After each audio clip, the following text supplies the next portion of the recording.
73 वर्षीय दिल्ली की रहने वाली कविता आचार्य ने जब दरवाजा खोला, उन्हें अंदाजा नहीं था कि दस्तक देने वाले 2 लोग उनकी जान ही ले लेंगे। ये शख्स संजीव पारेख, शायद वो एकमात्र शख्स है जो पुलिस को बता सकता है कि वो 2 लोग जो कविता आचार्य के घर आए थे वो कौन थे। उन 2 लोगों में से एक ये लड़का था जो कत्ल का मकसद ठीक से बता नहीं पा रहा है। नहीं, मुझे डर नहीं लगा। तुम्हें पता था क्या किया जा रहा था? हाँ, मैंने उसके पैर पकड़ के रखे थे ताकि वो स्ट्रगल ना कर सके और वही पड़ी रहे। तुम्हें ये करना सिखाया गया था? हाँ, मैंने वीडियोस देखे थे, कई सारे। कौन से वीडियोस? क्राइम वाले बहुत सारे देखे थे।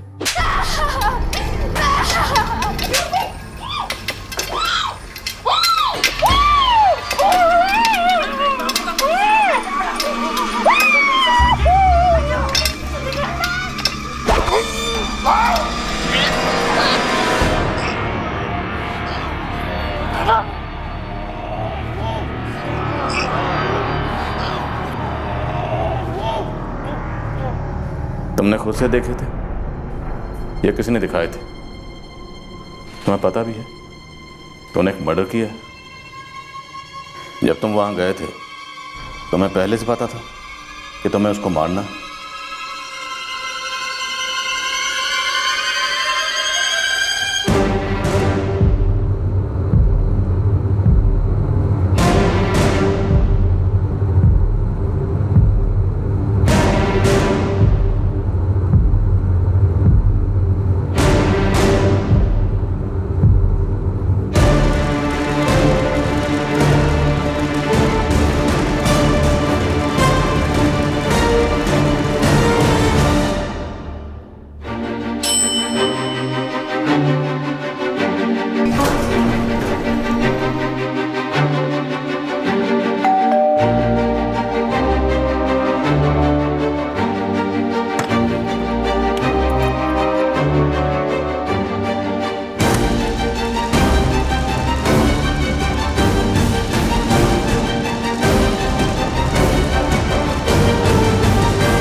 दरअसल दिन में 2 बार तो माँ से बात हो जाती थी मेरी, लेकिन आज शाम को फर्स्ट टाइम ऐसा हुआ कि माँ फ़ोन उठा ही नहीं रही थी।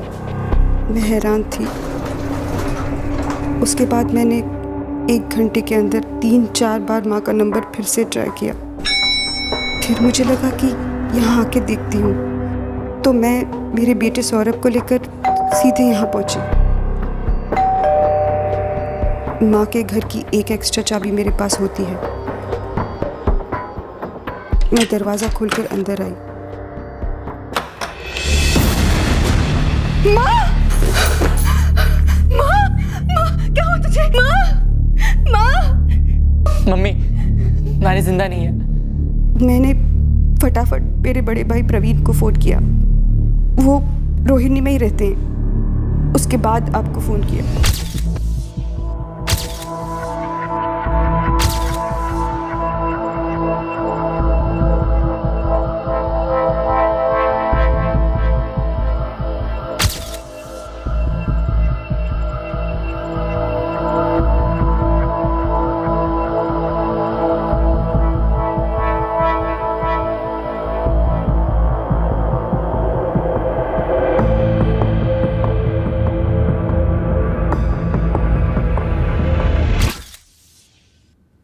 पाँच साल पहले हमारे पापा गुजर गए। तब से माँ अकेली ही रहती थी। मेरी छोटी बहन नंदिनी और मैं रोज फोन पर माँ के साथ बात करते थे, आते जाते रहते थे। आज सुबह ही मेरी बात हुई थी माँ के साथ फोन पर। आज शाम को आपकी माँ से कोई मिलने आने वाला था? फोन पे कुछ कहा था उन्होंने? नहीं सर, माँ ने ऐसा कुछ कहा नहीं था। माँ दोनों कलाइयों पे 2-2 सोने के कंगन पहनती थी। चारों गायब है।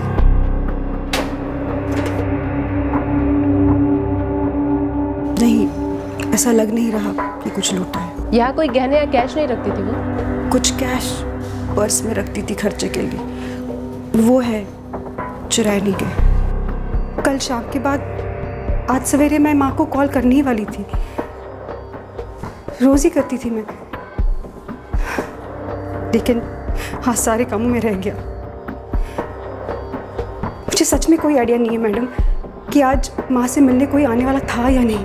जी सर, मैं तो घर पर ही थी, पर ऐसा ध्यान ही नहीं गया कि उनके घर पे कोई आया या गया होगा। और कविता जी चिल्लाई भी होगी तो शायद बाकी आवाज़ों के बीच हमें सुनाई नहीं दी होगी। दिल्ली में ऐसा कोई दोस्त या रिश्तेदार जिसका यहाँ आना जाना हो? नहीं सर, ऐसा तो कोई रिश्तेदार नहीं। समझ में नहीं आ रहा कि कौन है जो आकर माँ के साथ। ये इधर एंट्री की है, flat number 301 A wing. Vijendra Singh +1, 2 लोग आए थे। आए होंगे, मतलब आए हैं। 2:45 पर। जी हाँ सर, सोसाइटी मैनेजर से बात हुई है, वो बता रहे हैं कि एंट्रेंस का सीसीटीवी चालू है पर लॉबी का कैमरा काम नहीं कर रहा।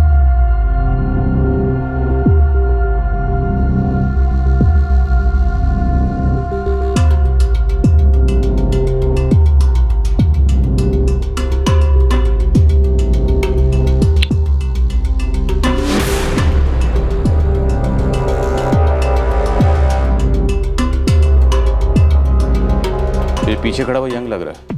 हाँ, पर दोनों के चेहरे तो ढके हुए हैं। इन्हें मालूम था कि सोसाइटी में सीसीटीवी लगा हुआ, इसलिए आते और जाते वक्त दोनों वक्त चेहरे ढक रहे हैं। तस्वीर को ध्यान से देखिए, कुछ अंदाजा हो रहा है आप लोगों को कि ये दोनों कौन हो सकते हैं? समझ नहीं आ रहा है कि ये दोनों कौन हैं। मुझे भी नहीं। नंदिनी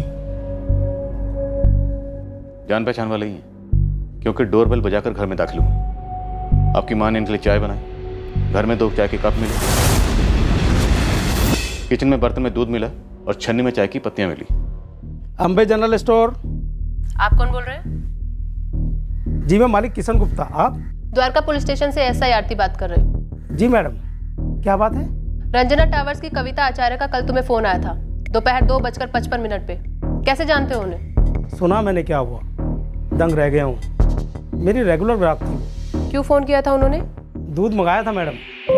किशन, आधा लीटर दूध भेज जल्दी। जी कविता जी, अभी भेज रहा हूँ। तुम खुद गए थे देने? जी नहीं, मेरी बेटी रोशनी को भेजा था।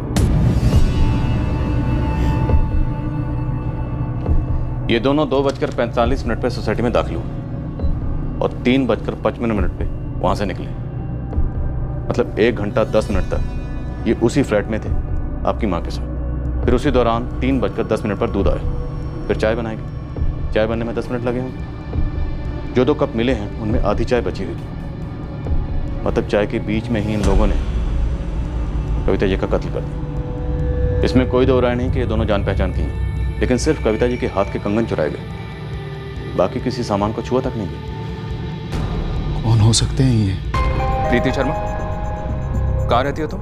मैं नोएडा में रहती हूँ सर, लेकिन क्या मैं पूछ सकती हूँ कि आपको मेरा नंबर कहाँ से मिला और आप मुझसे इतने सारे सवाल क्यों पूछ रहे हैं? मैं तो कल द्वारका में थी ही नहीं सर, द्वारका में तो मेरा आना जाना ही नहीं है। कविता आचार्य, उनका लड़का प्रवीण आचार्य बेटी नंदिनी माने, नंदिनी का बेटा सौरभ माने, या प्रवीण आचार्य का बेटा अंकित आचार्य, इनमें से किसी को भी जानती हो तुम? किसी को भी नहीं सर।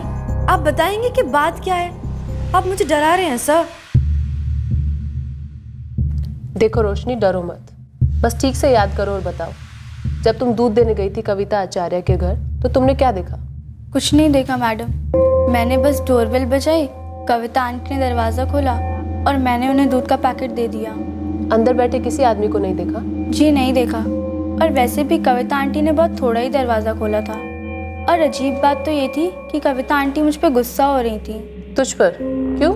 क्या पता मैडम, मैं पहले जब भी जाती थी तो कविता आंटी मुस्कुराकर बातें करती थी और थैंक यू बेटा भी बोलती थी, लेकिन कल कुछ तो अलग था। क्या रोशनी, कितनी देर लगा दी तुमने? मेहमान मेरे कब के आके बैठे हैं, चाय नहीं बना पा रही हूँ मैं। आधा लीटर दूध लाने में इतना टाइम लगता है क्या?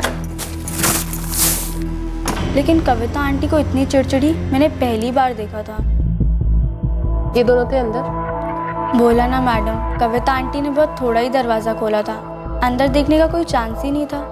और वैसे भी मैं अंदर जाके देखती ही क्या बिना मतलब के। सब हो सकता है वो पहले भी आए होंगे, लेकिन मुझे याद नहीं है सर। मोहित कनौजिया, इन दोनों ने झूठे नाम लिखे और ऐसे ही मनगढ़ंत कोई फ़ोन नंबर भी लिख दिया। अब मुझे कैसे पता चलेगा सर? क्यों? जब कोई बिल्डिंग में आता है तो पूछते नहीं उससे कौन से फ्लैट में जा रहा है, किस काम से जा रहा है? सच बोलूँ तो वो जिस अंदाज में आए थे और आकर डायरेक्ट रजिस्टर में लिखने लगे, मुझे लगा कोई जान पहचान वाले होंगे, पहले भी आए होंगे।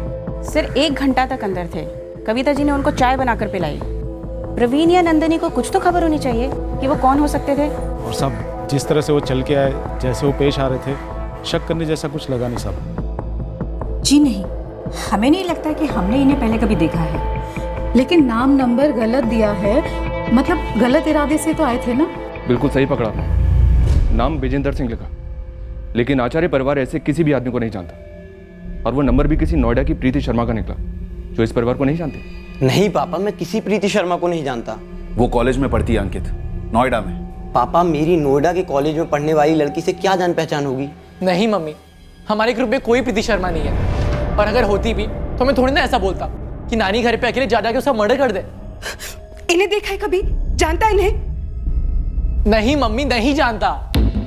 नहीं मैडम, मैं इन दोनों में से किसी को भी नहीं जानती हूँ। हो सकता है इन्होंने ऐसे कोई नंबर लिख दिया हो और निकला मेरा नंबर।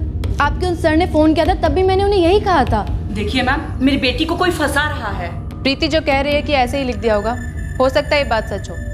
लेकिन एक बात बताओ प्रीति, तुम्हें कोई किसी भी तरह से फंसाना चाहेगा? नो मैडम, मेरा तो किसी के साथ कोई पंगा ही नहीं है। कॉलेज जाती हूँ, घर आती हूँ, बस। किसी दूसरे कॉलेज में या ऑनलाइन ग्रुप में सौरभ माने या अंकित आचार्य नाम के बंदे से कांटेक्ट में आई हो? मैं आपकी कलीग को पहले ही बता चुकी हूँ कि मैं नहीं जानती हूँ मैम। देखिए मैडम, एक औरत की जान गई है, इसका हमें बहुत दुख है, पर प्लीज इस मामले में आप मेरी बेटी को मत घसीटिए। पहचान वाले थे, इसने नहीं सोचा होगा कि गला काटने आए। सिर्फ कलाई से सोने के कंगन चुराए गए, चोरी वाले एंगल की तरफ गुमराह करने की कोशिश की गई। ये 73 साल की थी, किसी पहचान वाले ने घर के अंदर आकर ऐसे मार दिया।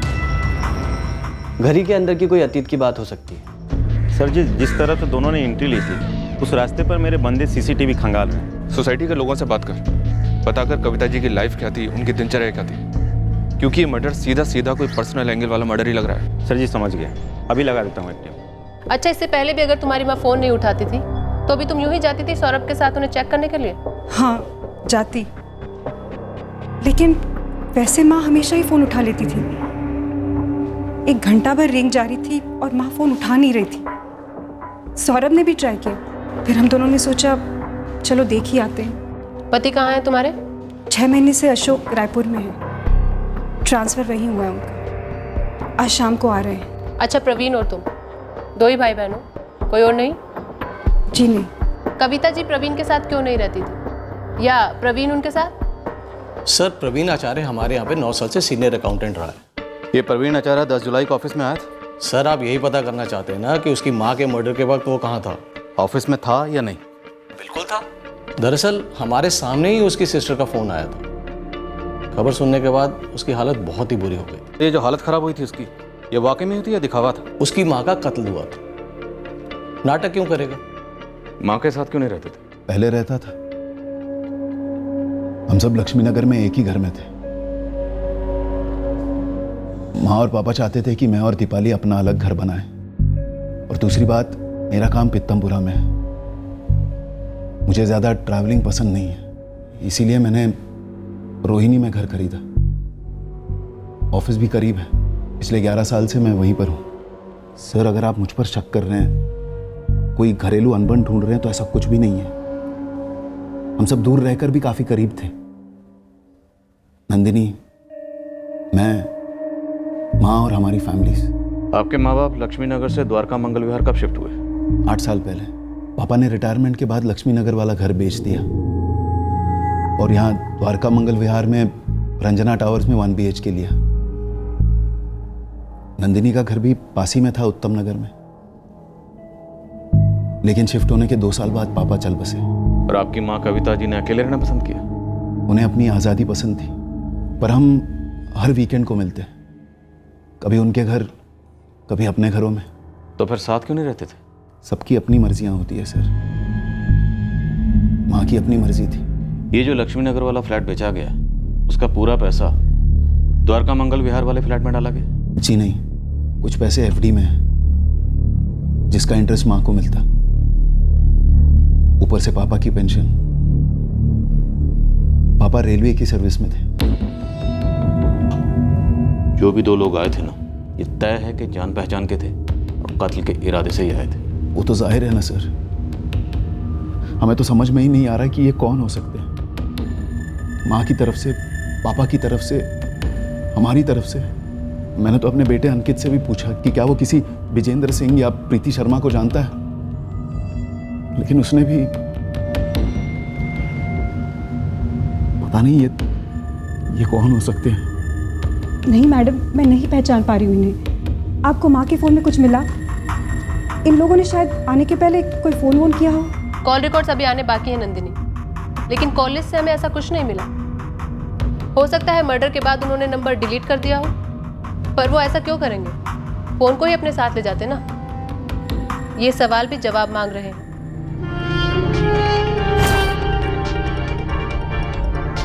कविता आचार्य की फैमिली और सोसाइटी वालों के अनुसार कविता अकेले रहना पसंद करती, अपने में रहती।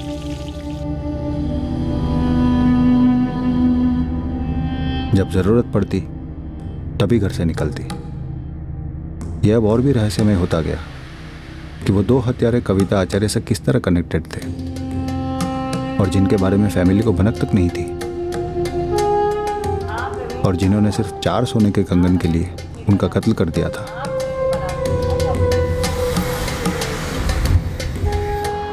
कविता की मीट सरिता जायसवाल से भी पूछताछ हुई। वही एक थी जो कविता के घर रोज आती जाती। मैडम, मैं इन्हें नहीं पहचान पा रही हूँ। एक जवान लड़का है और एक अधेड़ उम्र का आदमी दिखता है। ऐसे दो लोग कभी ना कभी घर पर आए होंगे। मैडम, मैं सुबह 8 बजे आती और 9:30 बजे तक सारा काम निपटा कर दूसरे घर चली जाती। ऐसे दो लोगों को मैंने कभी नहीं देखा। नंदिनी और प्रवीण को जानती हो? नंदिनी दीदी से कुछ बार मिली हूँ और प्रवीण साहब से एक आध बार। क्या कविता जी ने कभी बातों बातों में तुमसे कभी किसी घरेलू अनबन का जिक्र किया था? बच्चों के साथ कोई नाराजगी या झगड़ा, ऐसा कुछ भी कहा कभी? कभी फोन पर बात करते हुए सुना हो या कभी चिड़चिड़ी हो रही हो? नहीं मैडम, मैं पिछले 2 साल से वहाँ काम कर रही थी। सुनकर बहुत बुरा लग रहा है। ऐसे कैसे किसी ने उन्हें मार दिया, वो भी 2 जोड़ी कंगन के लिए। लॉबी वाला सीसीटीवी 2 महीने से खराब पड़ा है और बिल्डिंग एंट्रेंस वाले सीसीटीवी से सिर्फ 1 महीने का फुटेज मिला है, जिसमें दोनों कभी दिखे ही नहीं। नंदिनी ने अलमारियों के लॉकर स्टिक से चेक की, पक्का कुछ और चोरी नहीं हुआ? कह तो रही है नहीं सर। वैसे कविता जी का मोबाइल और पर्स दोनों ज्यों के त्यों मिले। हाँ गुरु बोल। रंजना टावर के बगल में एक दुकान की सीसीटीवी से कुछ मिला है। दोनों है? जी सर, टैक्सी में आए थे।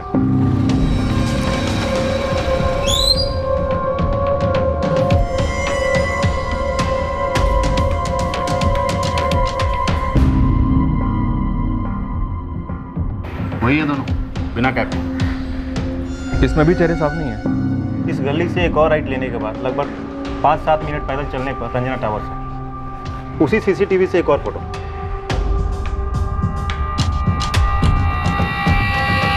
सर, इसमें भी चेहरे छुपाए हुए हैं। शायद टैक्सी रोकते वक्त नजर पड़ी होगी सीसीटीवी पर, और सोसाइटी की सीसीटीवी के बारे में पहले ही जानते होंगे। मतलब कविता आचार्य घर पे पहले भी आए होंगे। लेकिन सर जी, टैक्सी का नंबर साफ साफ दिखाई दे रहा है।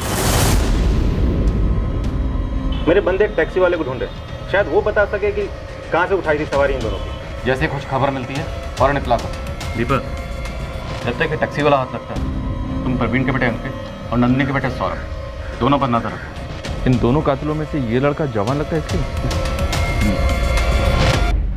ये कंगन चोरी वाला एंगल मुझे शुरू से अटपटा लग रहा। ये दोनों उस घर पर तकरीबन 1 घंटा 10 मिनट तक थे, फिर भी सिर्फ कंगन चुराए और कुछ भी नहीं। सर, इस लड़के के साथ जो आदमी था वो हो सकता है ये कविता आचार्य उस लड़के को जानती हो और वह लड़का उस आदमी को अपने साथ लेकर आया हो।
कौन, ये तुम्हारी खुद की गाड़ी है? तुम अकेले चलाते हो? हाँ। हमें ये दोनों चाहिए। ये दोनों तो द्वारका मंगल विहार की सवारी थी। बिल्कुल सही। रंजना टावर्स की बाजू वाली गली में 10 जुलाई दोपहर 2:35 को तुमने इन्हें छोड़ा था। उठाया कहाँ से था? नवादा मेट्रो स्टेशन से। पक्का वहीं से? हाँ, दोपहर के समय मैं नवादा मेट्रो स्टेशन पर गाड़ी लगाता हूँ।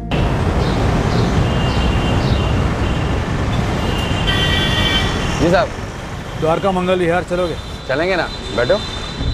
हाँ, थे तो यही दोनों, लेकिन चेहरा कौन याद रखता है? तुमने इन्हें नवादा मेट्रो स्टेशन से उठाया था या स्टेशन से दूर?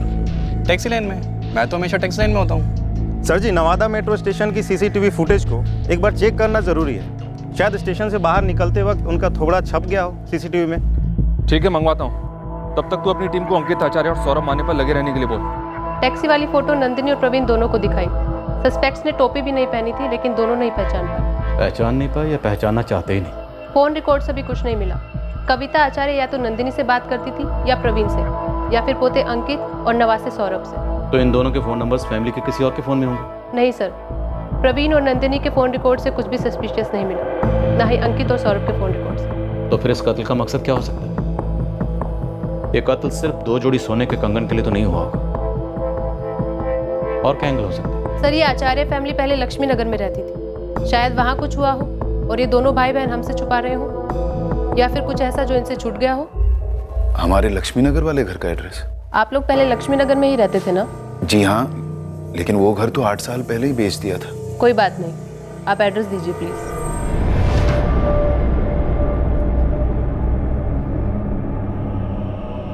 नंदिनी, पुलिस ने लक्ष्मी नगर वाले घर का एड्रेस लिया। पर वहां से कौन आकर ऐसा कुछ करेगा? किराने वाले की लड़की रोशनी, जो घर पर दूध देने आई थी, उसने स्टेटमेंट दिया है कि माँ गुस्से में लग रही थी। नंदिनी, ऐसा कौन हो सकता है जिस पर माँ गुस्सा होगी और उनके लिए चाय भी बनाएगी?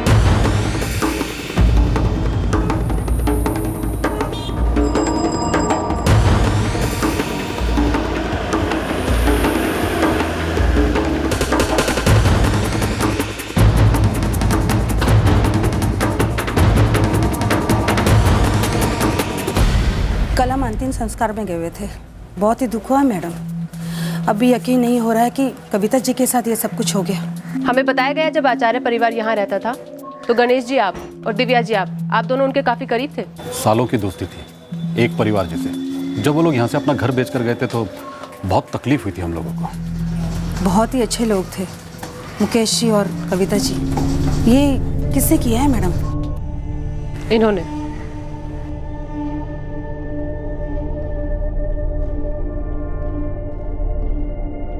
जाने पहचाने लगते हैं। ये तो साफ साफ दिखाई भी नहीं दे रहा। प्रवीण और नंदिनी भी नहीं पहचान पाए।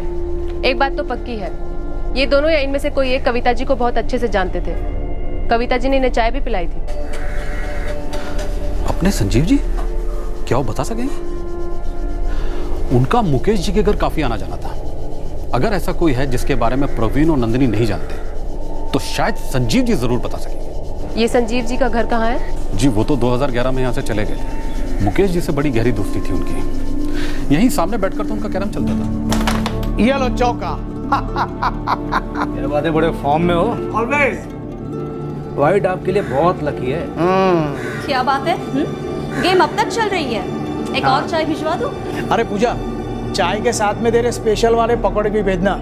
हाँ। ये मेरा sixer. Sanjeev Parekh share market line में काम करते थे। अभी का उनका पता तो मालूम नहीं, पर उनकी माँ ग्रीन पार्क में रहती है। वो संजीव जी तो आउट ऑफ दिल्ली सेटल हुए हैं।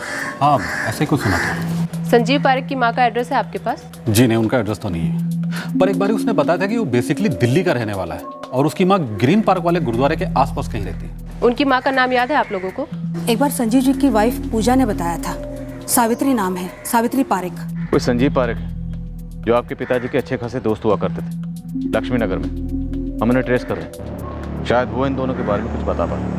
पर हैरानी इस बात की है कि आप और नंदिनी अब तक इन दोनों को नहीं पहचान पाए। हम भी यही सोचकर काफी परेशान हैं सर। एक एक रिश्तेदार, दूर का ही सही, सभी के बारे में सोच रहे हैं। कहीं कोई ऐसा रिश्तेदार तो नहीं जिसके टच में हम ना हो पर माँ हो।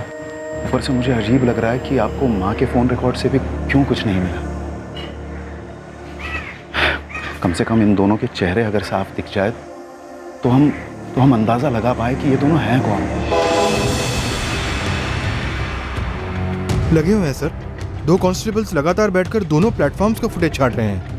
सांगवान स्पीड बढ़ानी ही पड़ेगी। टाइम फ्रेम भी तो दिया मैंने कि कितने बजे के आसपास ये दोनों स्टेशन पर होंगे। जी सर, कल सुबह तक का टाइम दो सर प्लीज। दूसरी ओर हम संजीव पारेख की मां का घर ढूंढ रहे हैं ताकि उनके जरिए हम संजीव तक पहुंचे और संजीव शायद इन दोनों को पहचान ले। हमने इलाके के सारे ज्वेलर्स को कविता आचार्य के कंगन के फोटोग्राफ्स पहुंचा दिए ताकि अगर कातिलों ने बेचने आए तो हमें तुरंत इन्फॉर्मेशन मिल सके। हमारी तकदीर अच्छी थी कि हम संजीव पारेख का घर ढूंढ पाए ग्रीन पार्क।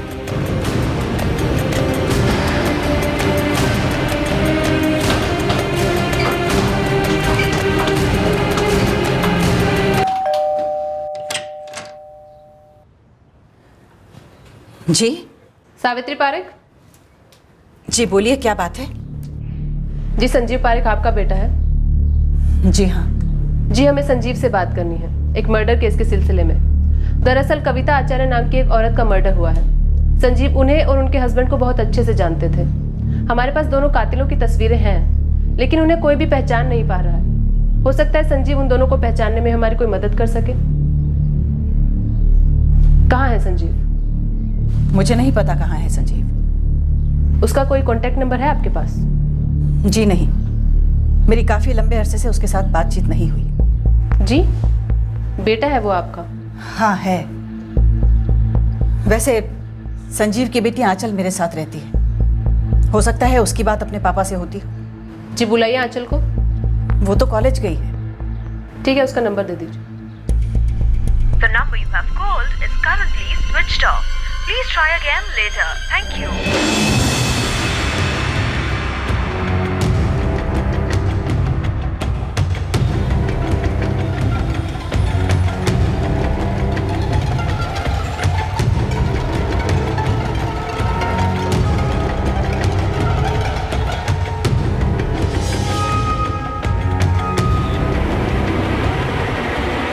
हमने कविता आचार्य के पोते अंकित आचार्य और नाती सौरभ माने पर कड़ी नजर रखी।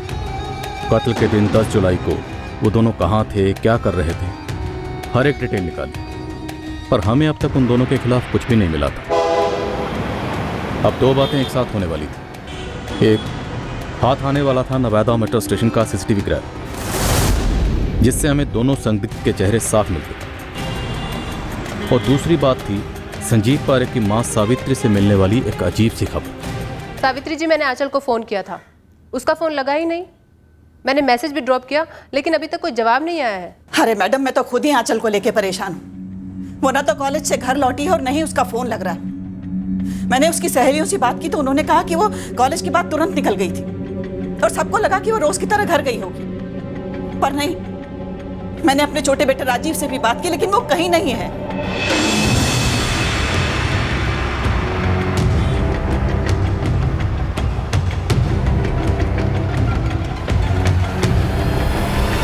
सर, मैंने सावित्री जी से कहा है कि हम आंचल के कॉल रिकॉर्ड्स तुरंत मंगवा रहे हैं और उनसे कहा है कि वो आंचल की सहेलियों से दोबारा बात करें।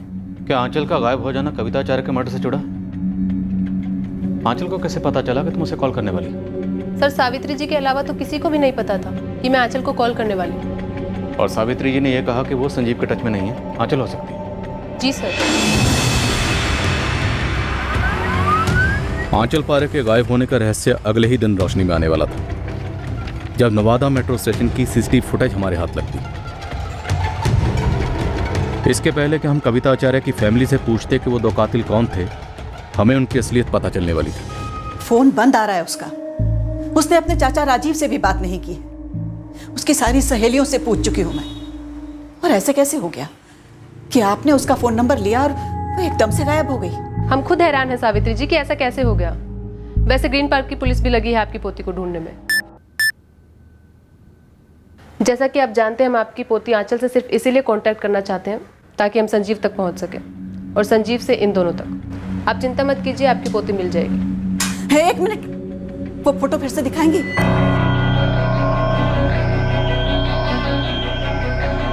ये तो मेरा बेटा संजीव है और साथ में मेरा पोता समीर, आंचल का छोटा भाई।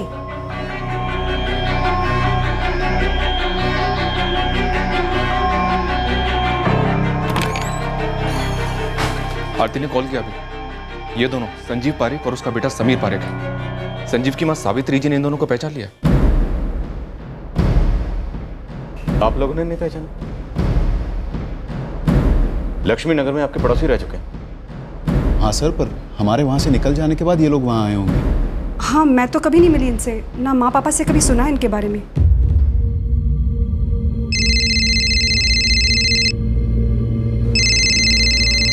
सावित्री जी, आपका फोन।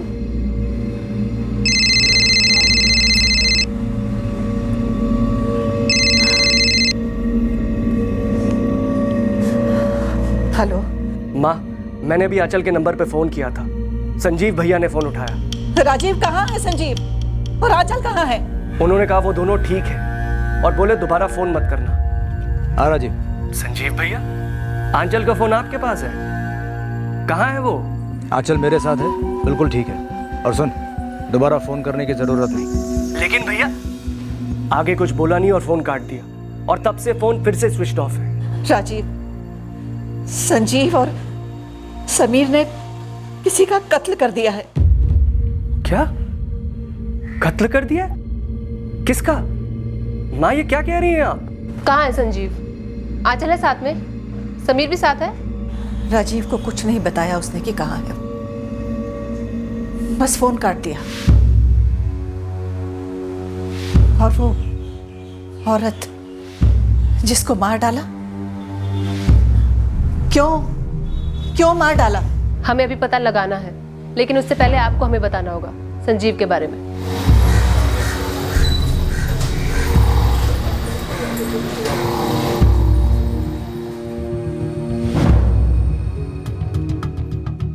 गणेश भाई, ये संजीव पारेख और उसके बेटे ने माँ को क्यों मार डाला होगा? मुझे नहीं पता प्रवीण। ये संजीव तो काफी करीब था तुम्हारे मम्मी पापा के। उसकी कविता जी के साथ ऐसी क्या दुश्मनी हो गई? अब आधा मेट्रो स्टेशन से बाहर आए और फिर टैक्सी लेकर द्वारका मंगल विहार तक आए और कविता जी की सोसाइटी से कुछ दूरी पर उतर गए और फिर चेहरा छुपाकर सोसाइटी के रजिस्टर में फर्जी नाम और फर्जी नंबर लिखकर पेड़ तक पहुंचे। फिर वही कर गए जो करने आए थे, कविता आचार्य का कत्ल। मुझे कोई कारण नहीं दिख रहा सर, इतनी अच्छी दोस्ती थी। संजीव की बेटी आंचल भी गायब हुई कल, और अब वो संजीव के ही साथ है। गणेश भाई, इस संजीव पारेख का माँ पापा से कोई झगड़ा हुआ था क्या? नहीं, होता तो इनाम पहले बता देते। सर, मैं सावित्री पारेख और संजीव के छोटे भाई राजीव पारेख के साथ वहाँ आ रही हूँ। ये लोग कह रहे हैं इन्हें कोई आइडिया नहीं संजीव ने ऐसा क्यों किया। ठीक है, हम उनसे पता करते हैं कि संजीव अपने बेटे समीर और बेटी आंचल को लेकर कहाँ जा सकता है। तुम उनसे पता करो संजीव की पत्नी पूजा कहाँ है। पूछा मैंने सर। सावित्री जी कह रही हैं कि पूजा संजीव को 3 साल पहले ही छोड़ चुकी थी। गणेश जी, दिव्या जी, पूजा ने 3 साल पहले संजीव को छोड़ा। आप लोगों को कुछ आइडिया है कि पूजा इस वक्त कहाँ हो सकती है? हमें कैसे पता होगा सर? हमें तो ये भी पता नहीं था कि पूजा ने छोड़ दी। कविता जी ने आप दोनों से संजीव पारेख का कभी जिक्र नहीं किया? नहीं सर, मुझसे तो कभी नहीं किया। मुझसे भी नहीं, पर ऐसी भी क्या अनबन, कितनी भयंकर तरीके से माँ को।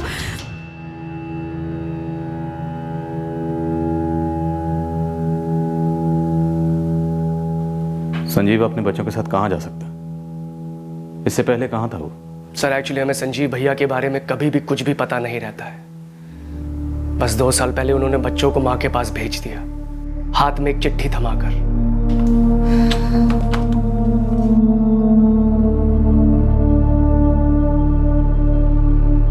मैं शहर के बाहर जा रहा हूँ। माँ, तुम समीर और आंचल की देखभाल करना। मुझे मालूम है आप मुझसे नाराज हो, लेकिन बच्चे मासूम हैं। आपके पोता और पोती हैं, उनके साथ उनके मार्कशीट्स भी हैं। अगर राजीव और आप उनको आगे कॉलेज पढ़ाओगे तो उनके लिए अच्छा होगा। संजीव। और उस चिट्ठी में कोई अफसोस वफसोस कुछ नहीं था, ना थैंक यू ना सॉरी, बस एक रिक्वेस्ट थी। ऑर्डर ही समझिए कि आंचल और समीर की देखभाल हम लोग करें। फिर माँ ने देखभाल शुरू की, मैंने भी मदद की। स्कूल में एडमिशन वगैरह करवाया, खून है हमारा। फिर अचानक 6 महीना पहले संजीव भैया आए और समीर को लेकर चले गए, पढ़ाई वढ़ाई सब छुड़वा कर। क्यों ले जा रहा है, क्यों पढ़ाई छुड़वा रहा है, कुछ भी नहीं बताया। बस ले गया समीर को, और अब ऐसे ही अचानक आंचल को लेकर चला गया बिन बताए। सावित्री जी, हमें लगता है आंचल खुद अपनी मर्जी से संजीव के साथ गई, क्योंकि जब हमने आपसे कांटेक्ट किया और आपने हमें आंचल का नंबर दिया, उसके तुरंत बाद किसी ने आंचल को यह बताया कि हम उसके फादर को ढूंढ रहे हैं। सावित्री जी, आपके घर से निकलते ही मैंने तुरंत आंचल को फ़ोन किया था, लेकिन उसका फ़ोन लग नहीं रहा था। शायद उससे पहले ही उसको संजीव का फ़ोन गया होगा। हेलो आंचल, पापा बोल रहा हूँ। पापा, कहाँ हो आप? घर आए हो? नहीं बेटा, मैं तुमको लेने आया हूँ।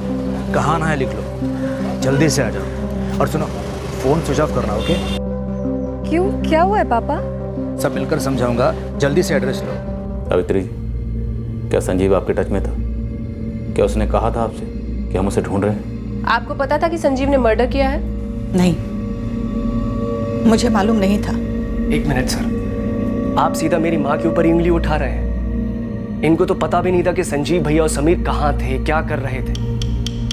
और ये जो औरत है जिसका मर्डर हुआ है, हमने तो उसका नाम भी नहीं सुना कभी। इस वक्त संजीव कहाँ हो सकता है? और उसकी पत्नी पूजा कहाँ मिलेगी? नहीं मालूम, वो पूजा के लायक था ही नहीं कभी। वो किसी औरत के लायक नहीं था जो कभी उसकी जिंदगी में आई थी।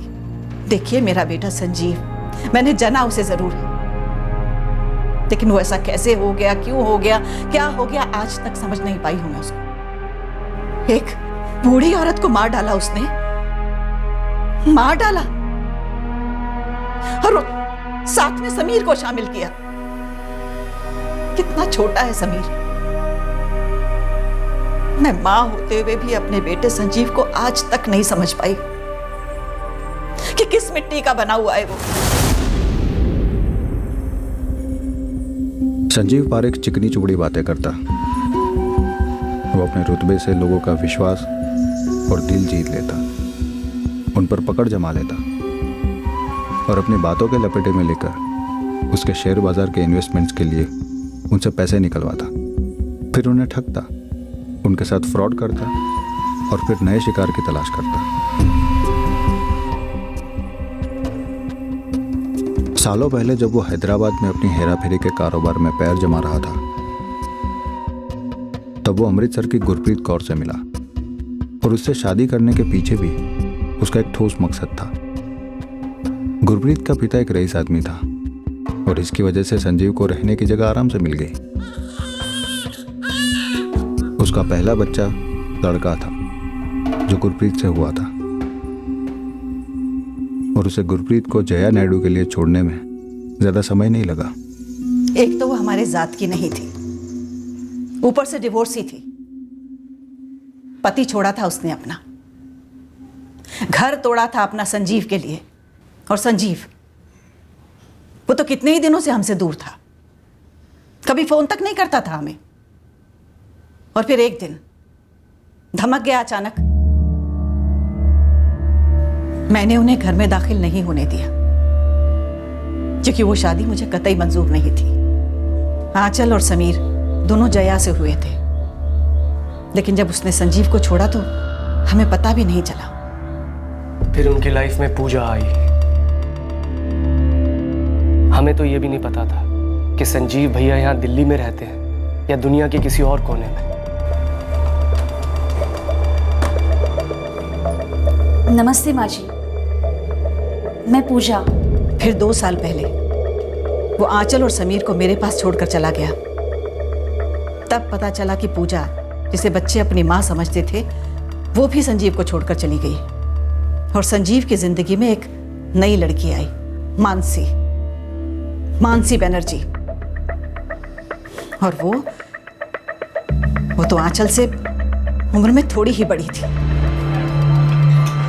आंचल, समीर, मानसी से मिलो। हाय आंचल, हाय समीर। अब से ये हमारे साथ ही रहेंगे।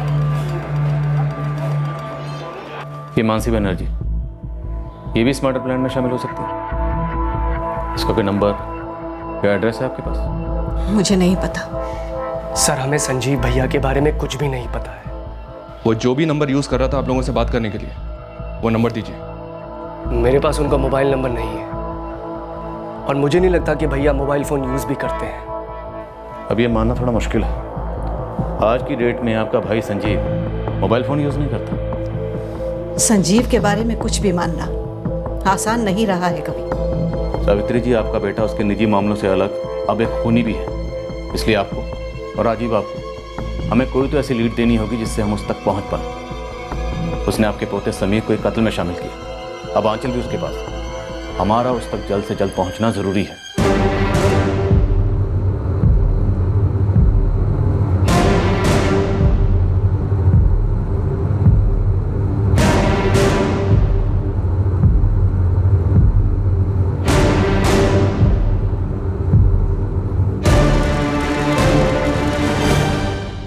तुम्हारे पापा कहाँ? मुझे नहीं पता, पर वो आएंगे मुझे लेने। उन्होंने कहा था सब लोग उनके पीछे पड़े हुए हैं। उन्होंने मुझे रुकने के लिए कहा था। मैं उनकी वेट करूंगा।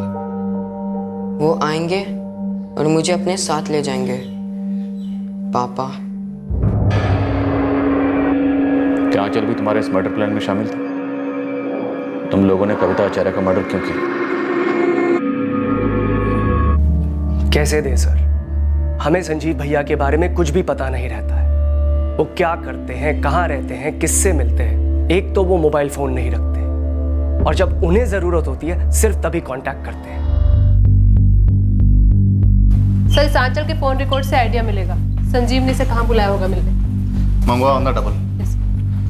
अब हमारे पास संजीव से जुड़ी 4 औरतों के नाम हैं। पहली बीवी गुरप्रीत कौर अमृतसर की, दूसरी बीवी जया नायडू हैदराबाद की, तीसरी बीवी पूजा पारेख जिसकी कोई डिटेल नहीं है, और अब ये मानसी बनर्जी जो उसके साथ रह रही है और जिसका पता हमें नहीं है। दीपक, सावित्री और राजीव के पीछे अपने आदमी लगा। पता नहीं क्यों मुझे लग रहा है कि इन दोनों ने हमें जितना बताया इससे ज्यादा जानते हैं।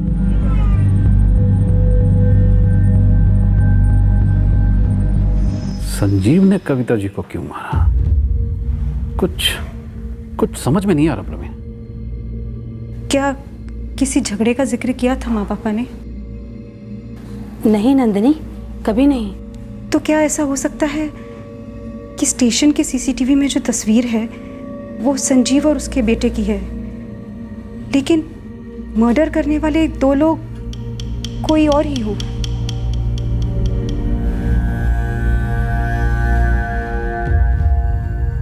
हाँ, होने को तो हो सकता है, लेकिन वो समीर और आंचल को लेकर ऐसे भाग क्यों गया?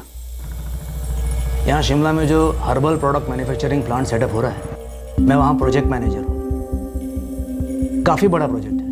मुझे लगता है 1.5 साल तो मुझे यहीं रहना पड़ेगा। तो मतलब कांच भी लंबे टाइम के लिए चाहिए? कम से कम 1 साल, ज़्यादा भी हो सकता है। देखिए सर जी, आपकी जो भी रिक्वायरमेंट होगी ना, हम पूरी करेंगे। आपको जितनी गाड़ी चाहिए, कौन सी टाइप की चाहिए, बस 24 घंटे पहले इन्फॉर्म कर दीजिए। हमको भी तो वही चाहिए। मुझे 4-6 जगह जाना पसंद भी नहीं है, उतना टाइम भी नहीं। आप बता दीजिए कि आपको हायर पर गाड़ी कब से चाहिए, हम अभी से बंदोबस्त शुरू कर देते। फिलहाल तो मुझे साइड इंस्पेक्शन के लिए जाना है। अभी इमीडिएटली कौन सी कार अवेलेबल है?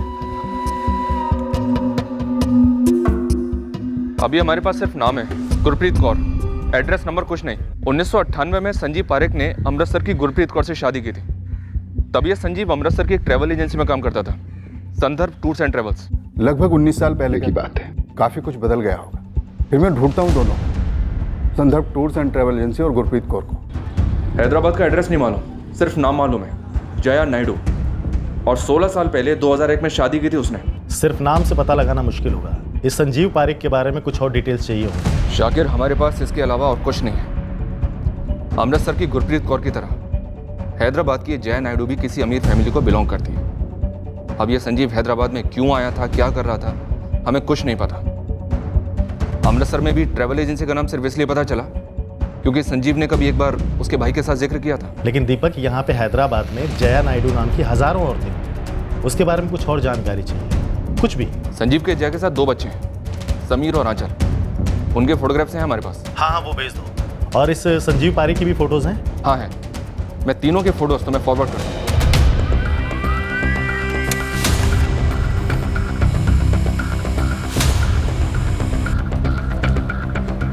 आंचल के कॉल रिकॉर्ड से हमें एक नंबर मिला 14 जुलाई को, जिसके तुरंत बाद ही आंचल गायब हुई थी। इस कॉल के जरिए हमें पता लगने वाला था कि आंचल कहाँ गायब हुई थी और उस वक्त वो, उसका भाई समीर और पिता संजीव कहाँ हो सकते थे। हेलो, असिस्टेंट सब इंस्पेक्टर आरती बात कर रही हूँ दिल्ली पुलिस से। आप कौन बोल रहे हैं? मैडम ये पीसीओ का नंबर है, लाजपत नगर मार्केट के पास है। क्या बात है मैडम? एड्रेस? सर पीसीओ वाले को संजीव का फोटो दिखाया, पहचान नहीं पाया, लेकिन पक्का लगता है कि संजीव ने ही फोन किया होगा आंचल को अपने साथ ले जाने के लिए।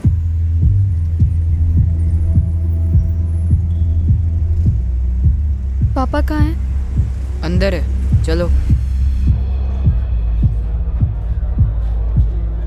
हेलो पापा। कैसी हो आंचल? मैं ठीक हूँ, आप कैसे हो? मैं भी ठीक हूँ। अच्छा सुनो, हम तीनों को कहीं जाना है। कहाँ? है एक जगह, लेकिन पहले कुछ खाओगी?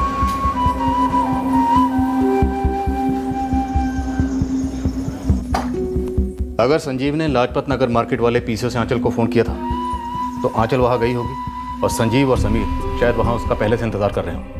हाँ ऐसा हुआ हो सकता है सर। तो हमें उस जगह को खंगालना चाहिए जहां पे वो तीनों मिले और जहां के लिए निकले।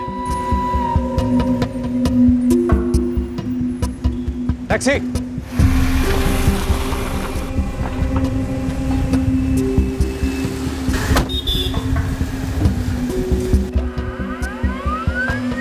एक पूरे दिन की तलाश के बाद एक मॉल के सीसीटीवी में संजीव, समीर और आंचल को टैक्सी लेते वक्त देखा गया। नंबर दिख रहा है गुरु? अब हम उस टैक्सी की ट्रैकिंग करने वाले थे। उम्मीद थी कि इससे हमें पता चलता कि संजीव और उसके दोनों बच्चे कहाँ थे।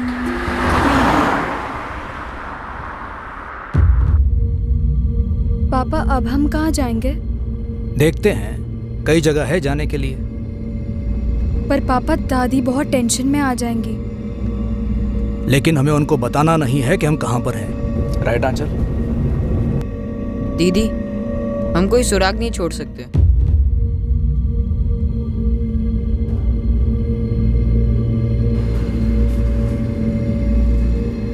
संजीव ने ऐसा क्यों किया? बच्चों को शामिल किया? बच्चों को? हमें क्या पता है? कुछ नहीं। हमें भैया के बारे में कभी कुछ पता चला है? लेकिन वो औरत, वो तो मेरी उम्र की रही होगी ना? उसने ऐसा क्या किया होगा? दलजीत, तेरा ही टैक्सी 14 जुलाई की दोपहर को 3:05 का समय दिखा रहा है। ये देख छपा है। हाँ हाँ देख रहा हूँ, तीनों याद भी हैं मुझे, लेकिन ये कहाँ की सवारी थी ये नहीं याद आ रहा। लगा लगा दिमाग पे जोर लगा। ये लोग पुलिस को चाहिए, मर्डर केस है। कहाँ छोड़ा था? हाँ, कश्मीरी गेट बस स्टैंड के पीछे टूर एंड ट्रैवल वाले हैं ना, जहाँ से अलग अलग शहरों के लिए बसें चलती हैं, वहाँ पे छोड़ा था इन्हें।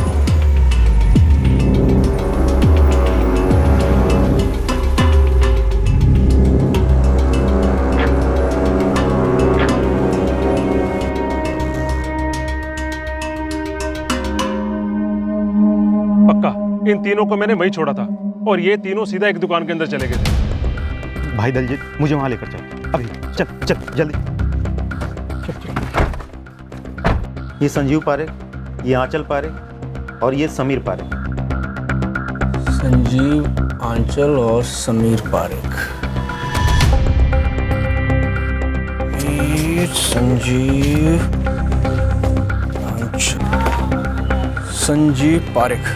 मिल गई, ये मिल। कहाँ की बुकिंग है? शिमला की बस ली है। ये रात की 8:45 की बस थी, टिकट कैंसिल नहीं हुआ तो बैठ गया हूँ। लुका छिपी शुरू होने से पहले ही धरना इन तीनों को। आरती, एक टीम लेकर अभी शिमला के लिए निकलो। जी। अपनी एक लोकल टीम है वहाँ। अगर ये संजीव पारेख होटल में ना हो और वहीं किसी के घर में ठहरा हो तो कोई तो जानता होगा। तुरंत अपने लड़कों को फोन करो। ठीक है सर। गुरप्रीत को अभी तक ट्रैक नहीं पाई, पर ये जया नायडू ट्रैक हो गई है हैदराबाद में, समीर और आंचल की माँ। हमारी एक टीम शिमला की ओर बढ़ रही थी संजीव और उसके बच्चों को ट्रेस करने के लिए, और दूसरी टीम हैदराबाद के लिए रवाना हुई जया नायडू से मिलने के लिए, जो संजीव पारेख से 13 साल पहले अलग हुई थी, पर उस पर कोई ना कोई रोशनी जरूर डाल सकती थी। जया जी, क्या संजीव के साथ अब भी टच में है? मैंने बता चुकी हूँ सर कि उस इंसान से बरसों से मेरा कोई वास्ता नहीं है। घिन आती है मुझे ये सोच के कि कभी वो गलीज इंसान मेरा पति था।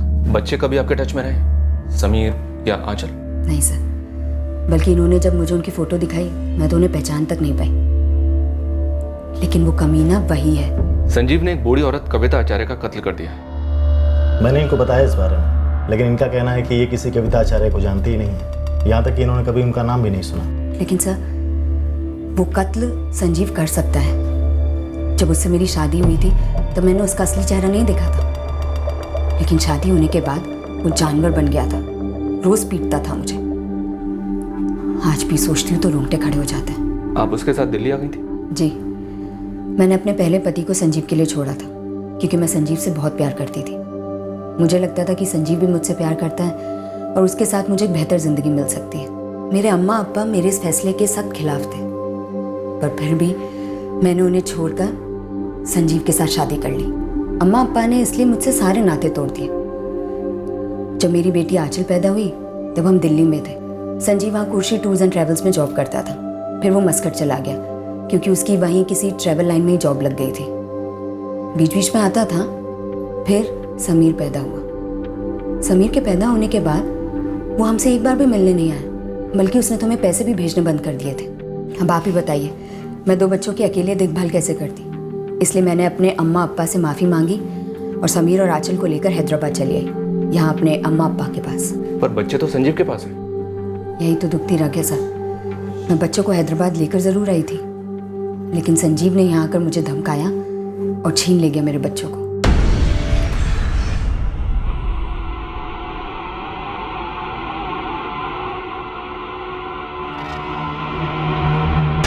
नहीं संजीव भाई, जया भाभी ने कुछ भी नहीं बताया हमें। फोन भी 2 हफ्तों से बंद है। घर भी 2 हफ्तों से लॉक है, समझ लीजिए। बल्कि हमने तो सोचा भाभी आपके पास गई है बच्चों को लेके फॉरेन में।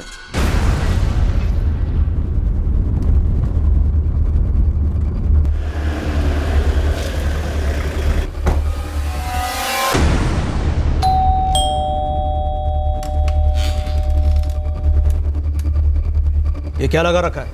मुझे तुम्हारे साथ नहीं रहना। बच्चे कहाँ हैं? बच्चे भी यहीं रहेंगे मेरे साथ। तू भाड़ में जा, मेरे बच्चे मेरे साथ रहेंगे। मेरे बच्चों को तुम्हारे जैसी बाप की जरूरत नहीं है, जो ना उनकी देखभाल कर सकता और ना ही प्यार। अंदर जा, कागज पेंसिल लेकर आ और उन सारी चीजों की लिस्ट बना जो तूने मेरे घर से चुराई है। 8 लाख के गहने का तो मुझे पता है। ये लिस्ट मुझे पुलिस को देनी है। पर मैंने कुछ नहीं चुराया तुम्हारे घर से। ये इंस्पेक्टर को बोलना, इंस्पेक्टर शरद दोस्त है मेरा, उसने तेरे खिलाफ लुकआउट नोटिस निकाली है। हाँ शरद, मिल गई, पता भेजता हूँ, अभी आके गिरफ्तार कर ले। संजीव ने मेरे अम्मा अब्बा को भी बहुत धमकाया कि वो मुझे जेल भेज देगा। जब मैंने अपने पहले पति को संजीव के लिए छोड़ा था तब मेरे अम्मा अब्बा बहुत दुखी हुए थे। बहुत कुछ सुना था उन्होंने, इसलिए मैं संजीव की धमकियों से अपने अम्मा अब्बा को और तकलीफ नहीं देना चाहती थी। मैं बहुत डर गई थी। जाने दिया मैंने बच्चों को संजीव के साथ, ये सोचकर कि कभी ना कभी तो उनसे मिलूंगी, लेकिन ऐसे मिलूंगी ये कभी नहीं सोचा था। अंजलि अपार्टमेंट, सरोजनी नगर, यहीं रहते थे ना आप लोग? जी। और वो पंकज तिवारी आपका पड़ोसी और उसकी पत्नी काजल तिवारी। जया जी, अगर संजीव और बच्चे आपसे कांटेक्ट करते हैं तो आप हमें तुरंत बताएंगे। जी। 3 दिन लगातार शिमला में ढूंढने के बाद हमें एक सुराग मिला, जिससे साबित हुआ कि संजीव और उसके बच्चे वाकई में शिमला आए थे। हाँ मैम, यही था वो, और ये दोनों उसके बच्चे 15 को चेक इन हुए थे। और चेकआउट 18 जुलाई को। कमल सिर्फ ये तीनों थे या इनके साथ एक औरत भी थी, 28-29 साल की, मानसी नाम? नहीं मैम, केवल यही तीनों थे। संजीव ने आईडी प्रूफ क्या दिया था? Yes ma'am.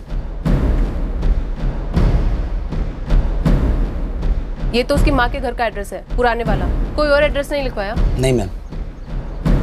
उनकी बातों में कहीं सुनाई दिया हो कि आगे कहाँ जा रहे हैं? नहीं मैम, उसने अपना बिल क्लियर किया और वो तीनों निकल गए।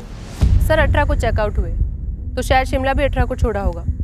मैं सभी लोकल ट्रैवल वालों से बात करती हूँ। हाँ, कोई ना कोई लीड जरूर मिलेगी। वैसे हमें जया नायडू से संजीव पारेख का दिल्ली का पुराना एड्रेस मिला है, देखते हैं कहाँ ले जाता है।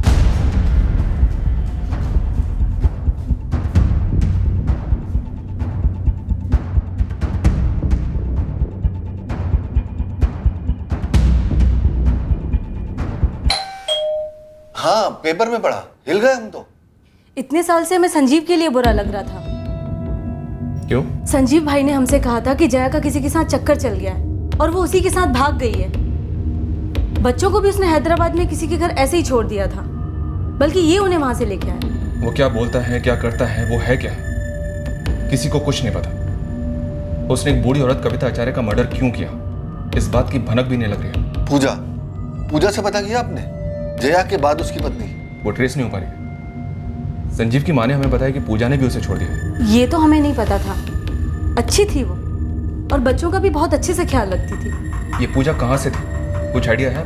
नहीं, इतना तो नहीं मालूम, पर हाँ ये जरूर याद आ रहा है कि ये दोनों प्रसाद ट्रेवल्स पर मिले थे। वहीं ये दोनों जॉब करते थे। कहाँ है प्रसाद ट्रेवल्स? रजौरी गार्डन। अरे सर, हमने जब से पेपर में पढ़ा है बस ऑफिस में उसी की बात हो रही है। जब संजीव यहाँ काम करता था तब हम दोनों एक ही पोस्ट पर थे। सर, संजीव जैसा सेल्स एग्जीक्यूटिव मैंने नहीं देखा। टॉप का काम करता था। हाँ, सुना है हमने कि वो जुबान का माहिर था, और ये भी सुना है कि वो शेयर मार्केट में खेलता था। 2009 के आसपास उसने खुद की इन्वेस्टमेंट फर्म खोल ली थी। और पूजा भी संजीव को इसी ऑफिस में मिली थी और उनका अफेयर हो गया था। हम उसे ढूंढ रहे हैं। सर, सुना था कि वो दोनों अलग हो गए थे। क्यों हुए थे और कब हुए थे ये तो नहीं पता। जगदीश, हमें पूजा की तलाश है, कहाँ मिलेगी? वो एमपी साइड की थी, बाकी फाइलों में देखना पड़ेगा, अगर कोई डिटेल मिल जाए तो। संजीव पारेख की खोज जो हमें शिमला ले गई थी वो वहीं खत्म हुई। शिमला से वो कहाँ गए या नहीं गए, इस पर कोई लीड नहीं मिल पाई। सर, शिमला से निकलने वाली एक एक बस, स्टेट प्राइवेट, सब स्कैन किए, नहीं मिले। हो सकता है शिमला में कहीं किराए पर रह रहे हो। सर, गुरु की टीम ने शिमला से लगे हुए कसौली और कुफरी को भी खंगाला। एक एक गली, एक एक एजेंट तक पहुंचे, कोई लीड नहीं मिली। सर, पूजा के बारे में प्रसाद ट्रेवल्स में बात हुई, डिटेल्स आने में थोड़ा टाइम लगेगा। मानसी बनर्जी, उसके बारे में कोई जानकारी मिली? मानसी के बारे में तो कोई कुछ नहीं जानता। सर, संजीव की मदर सावित्री और ब्रदर राजीव, दोनों के फोन सर्विलियंस पर हैं। अभी तक कोई कॉल नहीं आया। सर, आंचल की क्लासमेट्स? सर, दर्जनों क्लासमेट से बात की, किसी को फोन नहीं आया। यार, ये बंदा संजीव पारेख आखिर चीज क्या है?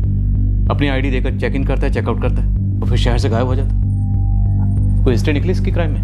नहीं। जी सावित्री जी। एक आदमी आया है शिमला से संजीव की तलाश में। कौन है ये आदमी? कोई शशांक भट्ट है। कह रहा है कि उस संजीव ने कोई कार ली थी उससे किराए पर। बोला था कम से कम 15 एसयूवी लेगा किराए पर। बड़ी बड़ी बातें की सर जी। बोला जो हर्बल प्रोजेक्ट लग रहा है ना शिमले में, उसका मैनेजर है। कब आया? 17 जुलाई को। फिर क्या सर जी, मैं आ गया उसकी बातों में, पर गारंटी दी कि सारी की सारी गाड़ियों की सप्लाई मैं दूंगा अगले महीने से।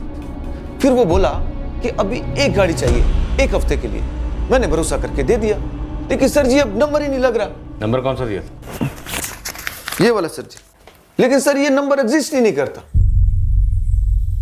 कभी बात नहीं की इस नंबर पे? कभी जरूरत नहीं पड़ी ना सर जी। वो 17 को मेरे पास आया और फिर 18 को दोबारा आया और 18 को ही गाड़ी लेकर निकला।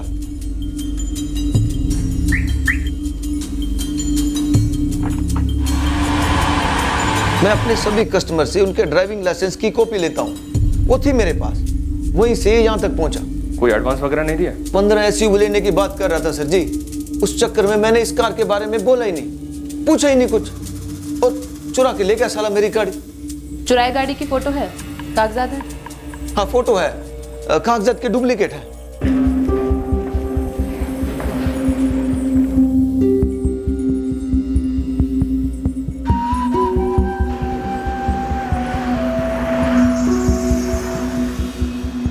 संजीव, समीर और आंचल पारेख की खोज अब शशांक भट्ट की कार की खोज बन गई। पड़ोसी राज्यों, टोल नाके और चेक पॉइंट्स को खबर कर दी गई इस चुराई गई कार और उसमें सवार 3 लोगों के बारे में। हम अभी तक संजीव की कार को ट्रेस नहीं कर पाए और ना ही ये पता लगा पाए कि संजीव अपने बच्चों को लेकर किस तरफ गया। मतलब आपको कोई अंदाजा नहीं है कि संजीव ने हमारी माँ को क्यों मार डाला? जी नहीं, क्योंकि सिर्फ संजीव जानता है, और अगर कोई और जानता है तो वो हमें बता नहीं रहा। मुझे तो ये बात अजीब लग रही है कि माँ के मुंह से इस संजीव का नाम कभी सुना ही नहीं मैंने। कैसा आदमी होगा ये? संजीव के बारे में हमें थोड़ी बहुत जानकारी मिली है, उसकी दूसरी बीवी जया से। उसके मुताबिक संजीव बेरहम इंसान है। संजीव की तीसरी बीवी पूजा, जिसने संजीव को छोड़ा, पता चला है कि वो भोपाल में है। हमारी एक टीम भोपाल गई है। हमें पूजा का भोपाल का एड्रेस प्रसाद ट्रेवल से मिला था। यहाँ पूजा और संजीव एक साथ काम करते थे। हमारी टीम ने भोपाल में पूजा को खोज ली। आंचल और समीर को भी घसीट लिया? वो अभी पता नहीं, दोनों उसके साथ हैं। पूजा, तुम कविता आचार्य को अच्छे से जानती थी। संजीव ने उन्हें क्यों मारा? कविता आचार्य या फिर उनके हस्बैंड मुकेश आचार्य के साथ संजीव का कभी कोई झगड़ा हुआ था? जब तक हम लक्ष्मी नगर में रहते थे, कविता जी और मुकेश जी के साथ कभी कोई झगड़ा वगड़ा नहीं हुआ। हम सब तो बड़े प्यार से घुल मिल कर रहते थे। तुमने संजीव को 2014 में छोड़ा? हाँ, उसके बाद ना मेरी उससे या ना बच्चों से कभी कोई बात हुई। उसने बच्चों को भी मेरे खिलाफ भड़काया होगा। तीनों आखिरी बार शिमला में दिखे थे। कहाँ जा सकते हैं वो लोग? वो हैदराबाद जया के पास कभी नहीं जाएगा, भोपाल मेरे पास भी नहीं आएगा। संजीव ने मुझे बोला था कि जया ने उसे और बच्चों को छोड़ दिया। मुझे तो अब पता चला कि संजीव ने जया को धमकी देकर आंचल और समीर को अपने साथ ले आया। वैसे जहां तक मैं जानती हूँ, एक लास्ट मानसी बैनर्जी थी उसकी लाइफ में। लक्ष्मी नगर वाले घर के पड़ोसियों में कोई मानसी को जानता हो? जी नहीं, ये हमारे पटेल नगर शिफ्ट होने के बाद की बात है। देखिए, संजीव एक नंबर का फ्रॉड आदमी है। झांसा देकर लड़कियों को पटाता है और जब मतलब निकले तब अपने असली रंग दिखाता है। झूठ तो पानी की तरह बहता है उसके मुंह से। जब हम लक्ष्मी नगर से पटेल नगर आए तब उसकी इन्वेस्टमेंट कंपनी का डामाडोल था। कई सारे लोगों का कर्जा था सर पर। तब वो इस मानसी को घर ले आया।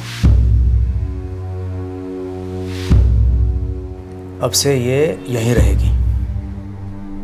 यहाँ रहेगी मतलब? मैंने इसे आंचल और समीर से मिलवाया। हम लोगों ने साथ में डिनर भी लिया।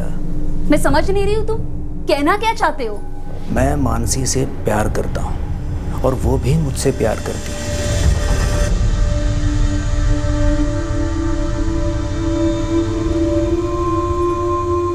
माँ, हमें वो अच्छी नहीं लगती है। माँ, आप उसे यहाँ से जाने के लिए कहो ना। और वो यहाँ रहने की सोच भी कैसे सकती है?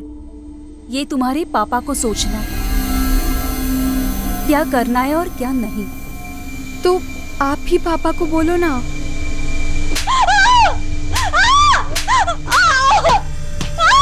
मार तो बहुत खाई थी मैंने। उसके बच्चों को अपने बच्चों जैसा मानती थी। वो भी मुझसे बहुत प्यार करते थे। माँ कहते थे। संजीव ने मुझे पहले ही बोल के रखा था कि तेरे खुद के बच्चे नहीं होंगे।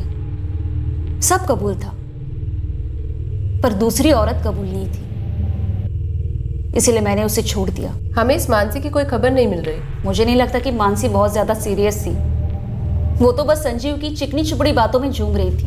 लक्ष्मी नगर से निकलने के बाद तुम लोग पटेल नगर शिफ्ट हुए। वहां का एग्जैक्ट एड्रेस क्या है? देती हूँ। और एक बात, ये मानसी कोलकाता से है। एक बारी उसने मुझे बोला था। और ये संजीव मोबाइल फोन यूज नहीं करता, सच है? सच है। और वो इसलिए क्योंकि उसने बहुत सारे लोगों को दगा दिया था। उन सब से बचने के लिए वो जानबूझकर मोबाइल इस्तेमाल नहीं करता था। और ये सब मुझे शादी के काफी बाद पता चला। मानसी का कोई नंबर है? देखना पड़ेगा। पूजा ने पटेल नगर का जो एड्रेस दिया वहां जाकर आए।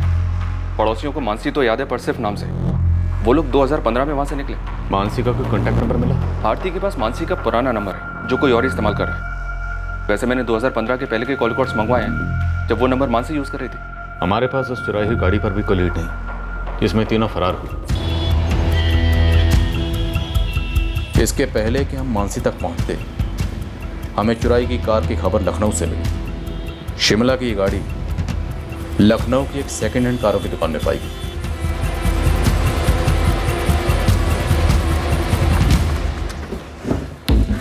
हाँ सर, गाड़ी के कागजात शशांक भट्ट के नाम पर ही हैं। इन पेपर्स के अगेंस्ट में तुमने लोन दिया था उसको? हाँ सर, मतलब मैंने गाड़ी खरीदी नहीं है, उसने गिरवी रखी थी 1 महीने के लिए और कहा था कि 1 महीने के लिए मैं गाड़ी किसी को भी किराए पे दे सकता हूँ, जब वो लोन सूद समेत लौटा देगा गाड़ी ले जाएगा। शशांक मेरा दोस्त है, ये गाड़ी मैंने उसी से खरीदी। अभी नाम ट्रांसफर नहीं हुआ इसलिए सारे पेपर्स उसी के नाम पर है, लेकिन गाड़ी मेरी है। हाँ 1 महीने में लोन चुका दूंगा सूद समेत। और अगर 1 महीने बाद तुमने पैसा सूद समेत नहीं लौटाया संजीव तो मैं गाड़ी बेच दूंगा। उसकी नौबत नहीं आएगी, मैं अपनी गाड़ी बिकने नहीं दूंगा। हाँ अभी ज़रा डाउन चल रहा है इसलिए गिरवी रख रहा हूँ। 1 लाख का लोन 10,000 का ब्याज महीने में चुका दूंगा। लोन के लिए थैंक्स। चलो बेटा। इतना डिसेंट आदमी लग रहा था सर, मैंने कभी सोचा ही नहीं था कि गाड़ी चोरी की निकलेगी। लेकिन जब गिरवी रखी गाड़ी किसी और के नाम पर थी तो वो गाड़ी तुमने ली क्यों? गलती हो गई सर, मुझे लगा बस 1 ही महीने की तो बात है। ये लखनऊ में कहाँ रह रहा था? उसने एड्रेस तो दिया था सर, लेकिन वो जाली निकला। एक नंबर भी दिया था लेकिन वो भी जाली निकला सर। और तुमने महीने भर इस नंबर पे कभी कॉल ही नहीं किया? अब हमारी खोज लखनऊ में शुरू हुई।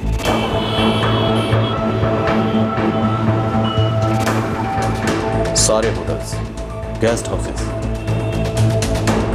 और जहां भी संजीव और उसके बच्चों के रहने की संभावना थी हमने वहां पूछताछ की।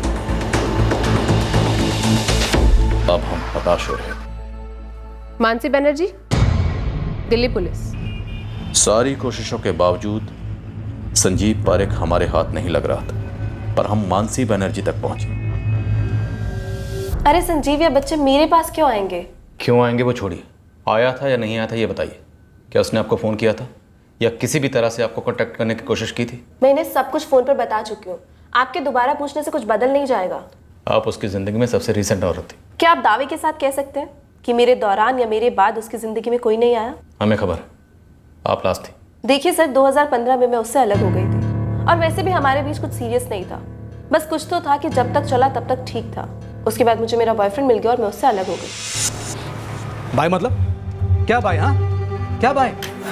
बाय मतलब अलविदा। जा रही हूँ मैं तुम्हें छोड़कर हमेशा के लिए। लेकिन क्यों? मैं तो तुमसे शादी की बात करने वाला था। हाँ तो तुम्हें शादी करनी है तो करो ना, पर तुम्हारी शादी मुझसे नहीं हो सकती। मानसी तुम ये गलत कर रही हो। देखो संजीव, ड्रामा नहीं करते हैं। मुझे मेरी उम्र का और मेरी वेवलेंथ का लड़का मिल गया। सीरियस हूँ मैं उसके साथ, बहुत जल्द सेटल हो जाऊंगी। तो फिर तुम यहाँ आई क्यों थी मेरे घर? डेफिनेटली आंचल और समीर की माँ बनने तो आई नहीं थी। पूजा नहीं हूँ मैं। मानसी तुम मेरे साथ ऐसा नहीं कर सकती। तो तुम भी मेरे साथ ऐसा नहीं कर सकते कि जबरदस्ती शादी की उम्मीद करो। नहीं मतलब नहीं। हाँ ठेस तो पहुंची थी उसे, पर मैंने ज्यादा केयर नहीं किया और तब से मैंने उससे कट ऑफ कर दिया। और सर मैं नहीं जानती कि कविता आचार्य कौन है और संजीव ने उसका मर्डर क्यों किया।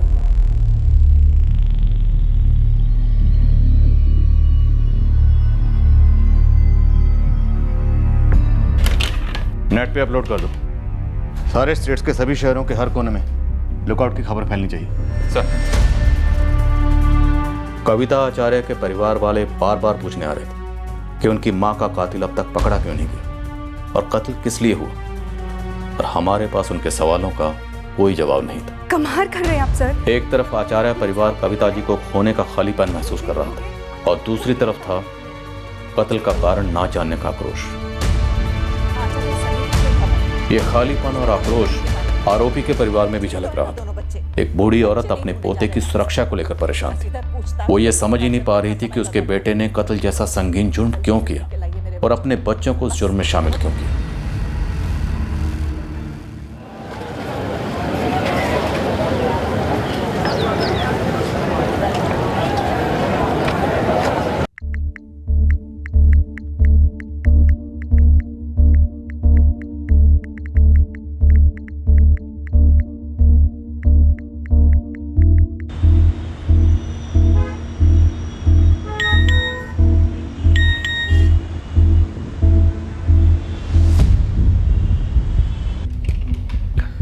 दिल्ली पुलिस के सोशल मीडिया अकाउंट पर ये मैसेज आया संजीव पारेख के बारे में। मेरा नाम भास्कर झा है। आपने जिस क्रिमिनल का फोटो डाला था नेट पर, संजीव पारेख, उसने मेरे साथ फ्रॉड किया है। ये हमारा नसीब है। इस भास्कर झा से तुरंत कांटेक्ट करो। पूरे 2 महीने हम संजीव पारेख के पीछे लगे रहे, वो हमारे हाथ नहीं लगा। अब अचानक से ब्रेक थ्रू एक ऐसे शख्स से मिल रहा था जिसका कविता आचार्य मर्डर केस से कोई वास्ता नहीं था। बस संजीव से ज़रूर था। एक हफ्ता पहले संजीव ने मुझे बाइक बेची थी। मुझे बोला 2 दिन में बाइक के पेपर्स दे देगा। अब हवा हो गया सर। कहाँ रह रहा था? सर यहाँ एक गणेश लॉज है, वहाँ अपने बेटे और बेटी के साथ रह रहा था सर। सर बाइक ऋषिकेश से चोरी हुई, किराए पे ली थी, फिर इसका जीपीएस निकाला और इसको यहाँ वाराणसी में ले आया। इस वक्त कहाँ होगा वो? पता नहीं सर, लेकिन 3 दिन पहले मैंने उसे 80 घाट पे देखा था। मैंने जैसी आवाज़ लगाई सर भाग खड़ा हुआ। भीड़ का फायदा मिल गया सर उसे, वरना मैं उसे वहीं धर लेता। तुम्हारी पहचान कैसे हुई? सर मैं यहाँ पे टूरिस्ट गाइड हूँ। मैं संजीव पारेख और उसके दोनों बच्चों को सैर करवा रहा था सर। बातों बातों में मुझसे बोला कि वो यहाँ पे एक ट्रैवल एजेंसी डालना चाहता है, गाड़ी खरीदने वाला है, इसलिए बाइक बेचना चाहता है। सर मैं झांसे में आ गया। नंबर दे उसका। ये लीजिए सर। ये संजीव पारेख मुझसे बहुत बड़ी बड़ी बातें कर रहा था। मुझे बोला दिल्ली में इसकी एक एजेंसी है, मस्कट में एक एजेंसी है। मुझे लगा इंटरनेट पे सर्च करूंगा तो कोई जानकारी मिल जाएगी। सर जैसे ही मैंने इसका नाम डाला, सबसे पहले मर्डर वाली खबर और इसकी फ़ोटो दिख गई। सर मैं तो देख के ठंडा पड़ गया एकदम से। नंबर स्विच ऑफ है। तुमने 80 घाट पर कब देखा था? 3 दिन पहले? हाँ सर 80 घाट पे 3 दिन पहले। वैसे 3 दिन काफ़ी होते हैं, चांसेस कम है कि वो अभी भी वाराणसी में हो। अखिलेश फिर भी कोशिश करो। सर पूरा नेटवर्क लगा देता है। दिल्ली, शिमला और लखनऊ के तजुर्बों के बाद हमें ये लग रहा था कि इस बार भी संजीव पारेख हमारे हाथ से निकल गया, वाराणसी छोड़ चुका है, और फिर भी हमने कोई कसर नहीं छोड़ी और आखिर में मेहनत रंग लाई।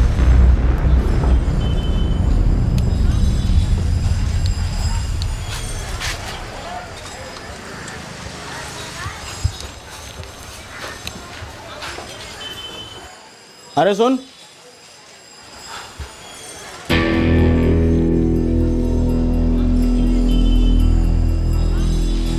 चाय नमकीन लेके आ।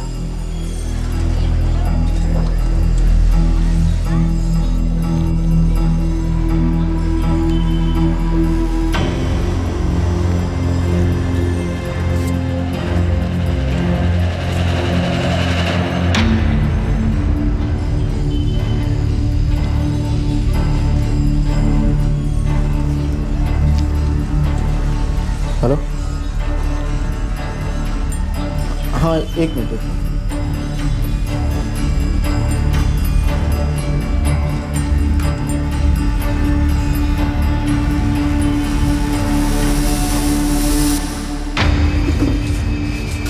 साहब मैं फ़ोन करने बाहर गया, भाई गायब, ये लड़का यहीं बैठा रहा। समीर। हाँ तुम्हारे पापा संजीव पारेख कहाँ हैं? वो 15 मिनट में आएंगे।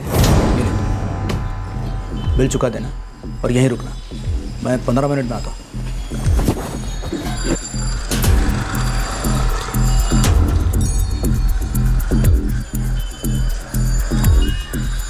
और तुम्हारी बहन आंचल, वो कहाँ है? पद्मा लॉज। लड़का और फादर बाहर गए हैं, लड़की अब भी कमरे पे है। मैंने उसे बाहर जाते नहीं देखा सर। दरअसल लड़की के फादर ने होटल के फ़ोन पर कॉल किया था और मैंने खुद लड़की को कॉल ट्रांसफ़र की थी।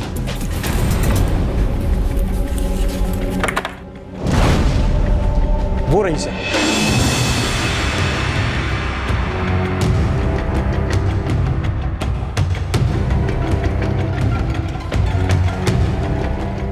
आंचल पारेख?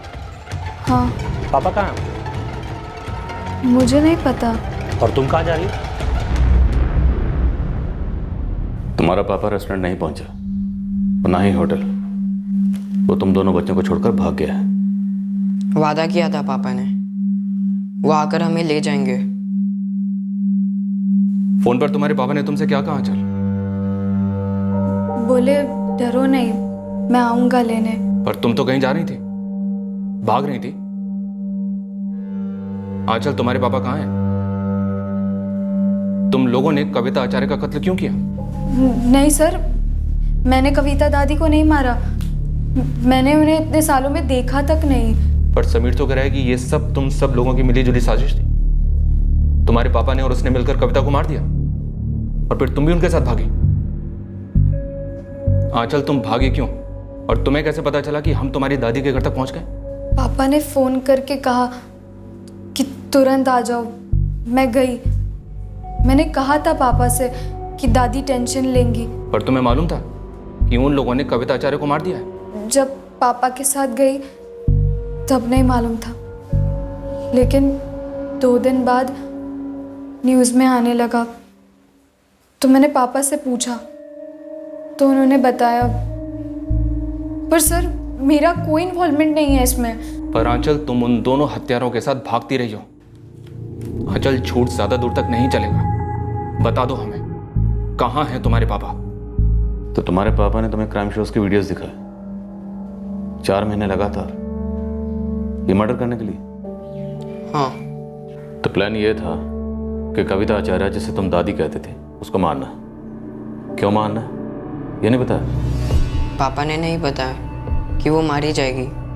लेकिन तुम तो अपना चेहरा छुपाते हुए उनके घर तक पहुंचे थे, ताकि उनकी बिल्डिंग के सीसीटीवी कैमरे में तुम्हारी शक्ल नजर ना आए। पापा ने कहा था कैप पहनने के लिए और मुंह छुपाने के लिए, ताकि कोई पहचान ना सके। वीडियोस में ऐसा ही देखा था, लोग करते हैं ऐसा। पापा ने बोला हमें भी करना है। जब तुम्हारे पापा संजीव ने कविता आचार्य का कत्ल किया तो तुमने उनकी टांगें जकड़ रखी? हाँ। ऐसा ऑन द स्पॉट हुआ या पहले से प्लान था? अचानक पापा ने कहा उनकी टांगें पकड़ लो।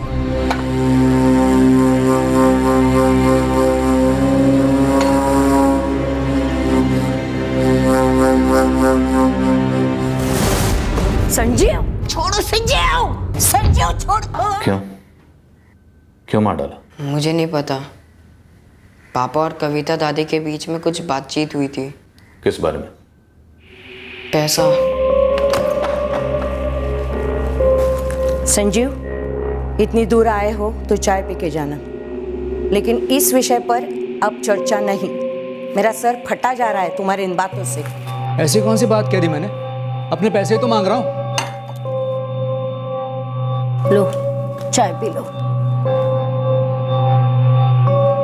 देखो संजू, मेरा दिमाग और मत खाओ। 3 साल पहले जब मैंने आपको फ़ोन किया था, आपने कहा था 1 लाख रुपए धीरे धीरे करके चुका दूंगी, हर महीने किस्तें दूंगी। कुछ नहीं दिया। 2 साल पहले जब मैंने आपको फ़ोन किया था, आपने कहा था प्रॉब्लम में हूँ, नहीं दे सकती। अब मैं प्रॉब्लम में हूँ, मुझे मेरे पैसे चाहिए अभी। मेरे पति मुकेश और तुम कैरम खेला करते थे, लेकिन तुम दोनों के बीच ये पैसों की लेन देन कब हो गई मुझे नहीं पता, भगवान जानता है। नगद लिए थे मुझसे और कहा था लक्ष्मी नगर का घर बेचकर द्वारका में फ्लैट लूंगा, तब पैसे होंगे हाथ में दे दूंगा। कुछ नहीं दिया। अब वो नहीं रहे तो तुम्हारी जो मर्जी है वो तुम बोलोगे। जाने से पहले उन्होंने मुझे तो नहीं बताया था तुम्हारे इस लोन के बारे में। तो फिर मैं 1 लाख क्यों बोलता, 10 लाख बोलता ना। संजीव, तुम्हें जो बोलना है बोलो, जो सोचना है सोचो, मुझे फर्क नहीं पड़ता। लेकिन एक बात ध्यान से सुनो, मैं यहाँ अकेली रहती हूँ, इनके पेंशन पे मेरा गुजारा होता है। तुम्हें देने के लिए मेरे पास एक फुट्टी कौड़ी तक नहीं। मुझे मालूम था पैसे वापस करने का आपका इरादा ही नहीं है। तो फिर पूछते क्यों हो? मत पूछा करो। लेकिन ये प्लान तो 4 महीने पहले से चल रहा था कि कविता आचार्य को मारना है। मुझे नहीं पता। जब संजीव तुम्हें तुम्हारी दादी से अलग लेकर चला गया था तो तुम लोग कहाँ रह रहे थे? पंचकुला। वहाँ पर पापा का एक घर है और वो वहाँ जॉब कर रहे थे। तो तुम लोग पंचकुला से दिल्ली आए थे द्वारका 10 जुलाई को? हाँ सर, संजीव भैया ने बच्चे का ब्रेन वॉश कर दिया होगा। एक बार संजीव पारेख हाथ लग जाए तो फिर पूछते हैं उससे। आंचल, तुम और तुम्हारा भाई समीर अभी बहुत छोटे हो और तुम्हारे पापा तुम दोनों को छोड़कर भाग गए, और तुम्हारा भाई समीर वो फंस गया क्योंकि कविता आचार्य की बिल्डिंग के सीसीटीवी में वो साफ नजर आ रहा है और उसने अपना जुर्म कबूल किया। बोलो, तुम्हारे पापा कहाँ? उन्होंने वाराणसी रेलवे स्टेशन पर मिलने को कहा। कहाँ जाने वाले थे? मुझे नहीं पता, बोले कि बैग वैग सब रूम पर ही छोड़ दो और रिक्शा लेके स्टेशन पर पहुंचो। तुम्हारे पापा ने तुम्हें बताया था कि तुम्हारा भाई पकड़ा जाएगा? उन्होंने कहा समीर की फिक्र मत करो, उसे कुछ नहीं होगा, हम बाद में उसे भी साथ में ले लेंगे। पर ऐसा तो हुआ नहीं।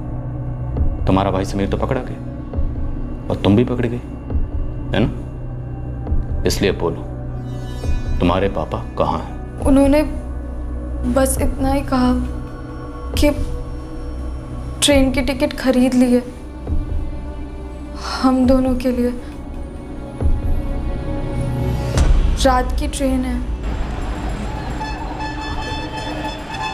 अमृतसर से चलकर मुगलसराय, पटना, आसनसोल के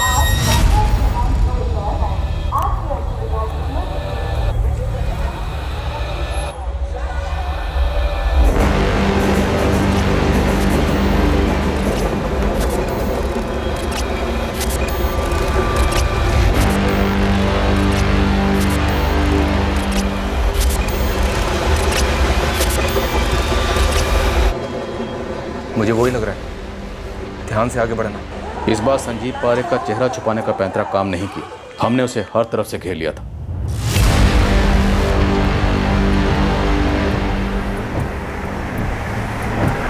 समीर ने सब कुछ तो बता दिया सर, अब मैं और क्या बोलूं? हमें उसकी बताई कहानी पर यकीन नहीं है। तो आप अपनी कहानी बना लो इस पर आपको यकीन हो। देखिए सर, मोटा मोटा ऐसा है, मुकेश जी ने मुझसे लोन लिया था 1 लाख रुपए। वो चुकाने के पहले ही वो गुजर गए। मुझे पैसों की ज़रूरत थी। मैंने उनकी पत्नी कविता जी से पैसे मांगे। उस वक्त समीर, मेरा बेटा, मेरे साथ था। कविता जी ने साफ मना कर दिया। मेरा दिमाग ख़राब हो गया सर। मुझे मालूम था आप मेरी बेटी आंचल से पूछताछ करोगे। मैंने आंचल को अपने पास बुला लिया। मैं आंचल और समीर को लेकर यहाँ वहाँ भटकता रहा। आप लोग पीछा करते रहे। फाइनली आप जीत गए, मैं हार गया। तुमने अपने बेटे समीर को स्कूल से निकाला, पंचकुला में उसे बिठाकर 4 महीने क्राइम वीडियोस दिखाए। तुम वहाँ सिर्फ पैसों के लिए नहीं गए, तुम वहाँ गए थे मर्डर करने। तब ये बताओ कि मर्डर का असली मकसद क्या था? वहाँ जाने का एक ही मकसद था और वो था 1 लाख रुपए जो मुझे उनके कंगन गिरवी रखकर मिले। वहाँ पास ही में एक आदमी था जिसके पास वो गिरवी रखे। 1.25 लाख मिले, हिसाब चुकता। संजीव पारेख, तुमने चेहरा ढका, साथ में छुरा लेकर गए, अपने बेटे को साथ लेकर गए। तुम वहां सिर्फ पैसों के लिए नहीं गए थे। बोलो, इस सब के पीछे की असली कहानी क्या है? मैंने कहा ना सर, अपनी कहानी बना लो, उसे असली नकली चाहे जो नाम दो। संजीव पारेख से इस कत्ल के पीछे का मकसद निकलवाना आसान नहीं था, पर मकसद तो था, एक बड़ा मकसद जिसने सबको चौंका दिया। हमने कविता आचार्य के कंगन उस दुकान से बरामद किए जहां संजीव पारेख ने उन्हें गिरवी रखा था। समीर पारेख नाबालिग होने की वजह से जुवेनाइल होम भेजा गया। आंचल पारेख को एक गर्ल्स ऑब्जर्वेशन होम भेजा गया काउंसलिंग के लिए। उसके बाद उसे छोड़ दिया गया। उसका इस कत्ल से कोई ताल्लुक नहीं था। वो बस अपने पिता और भाई के साथ भागी थी। संजीव बार बार उससे 1 लाख की बात करता रहा जो आपके पिता ने उससे लोन लिया था। तो हमसे बात करता, हमसे मांग लेता। मां को मारने की क्या जरूरत थी? इतनी सी बात होती तो माँ हमें बताती। नहीं, नहीं, वो आदमी जरूर झूठ बोल रहा है सर। कुछ हद तक झूठ बोल तो रहा। कुछ हद तक का क्या मतलब है सर? सच क्या है और झूठ क्या है? मेरी मां को उसने क्यों मार डाला? उसने ऐसा कहा? जी, उसने कबूल किया। हमें पहले से शक था कि बात कुछ और है, वरना वो अपने बेटे को अपने साथ क्यों ले जाता? उसे क्राइम वीडियोस दिखाकर क्राइम करना क्यों सिखाता? वो भी लगातार 4 महीने। वो समीर को फंसाना चाहते थे, लेकिन क्यों? पागल हो गए हैं क्या वो?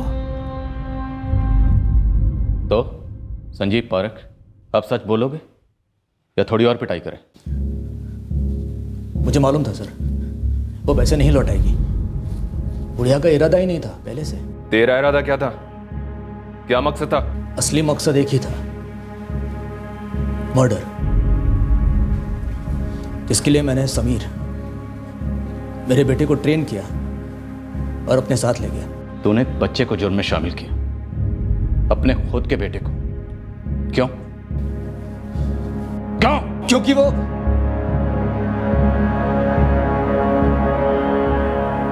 वो समीर मेरा बेटा नहीं है। जया के अफेयर की निशानी है, उसकी चीटिंग की पैदाइश। तो तू समीर को क्रिमिनल बनाकर उसकी लाइफ बर्बाद करना चाहता था? उसकी माँ ने मेरी लाइफ बर्बाद की, उसका क्या? हाँ?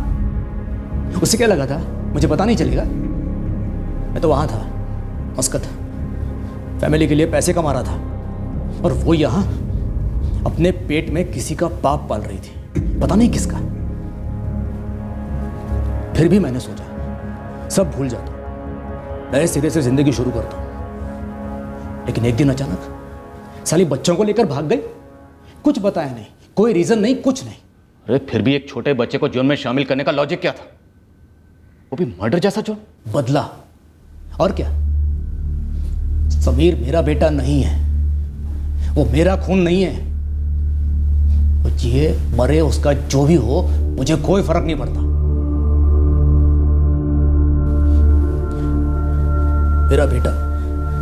मेरा बेटा नहीं है, वो निशानी है, मेरे साथ हुए धोखे की निशानी।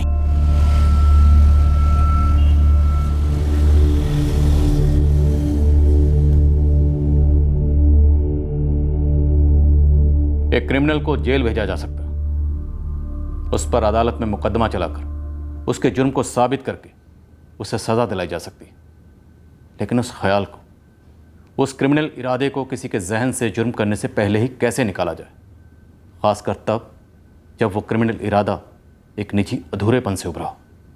एक गहरी रंजिश एक घाव से निकलती है जो वक्त के साथ एक बड़ी गलती का रूप ले लेती है। फिर मिलेंगे अगले हफ्ते एक और नए केस के साथ।